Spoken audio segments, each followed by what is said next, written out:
যুক্তরাষ্ট্র যুবলীগ, যুক্তরাষ্ট্র আওয়ামী লীগের সভাপতি জনাব ডক্টর সিদ্দিকুর রহমান নেতৃত্বে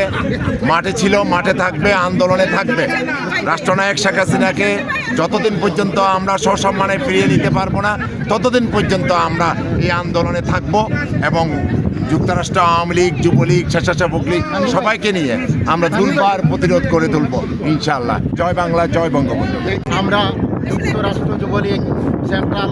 আওয়ামী যুবলীগের নেতৃবৃন্দের পরামর্শে এবং আমাদের মাননীয় চেয়ারম্যান ফজলে সরোজ ভাই এবং সাধারণ সম্পাদক মাইনুল ইসলাম খান নিখিল ভাইয়ের নেতৃত্বে এবং ওনাদের নির্দেশে আমরা যুক্তরাষ্ট্র যুবলীগ এখানে বিভিন্ন কর্মসূচি নিয়েছি। এখানে আমরা বিভিন্নভাবে আন্দোলন এবং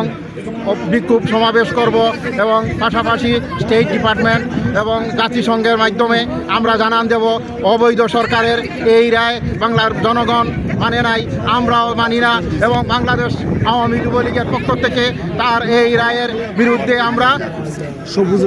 আমরা আন্দোলন সংগ্রাম চালিয়ে যাব এবং জননেত্রী শেখ হাসিনাকে আমরা বাংলাদেশে ফিরিয়ে আনবো বলে এই আশা ব্যক্ত করে আমি আমার বক্তব্য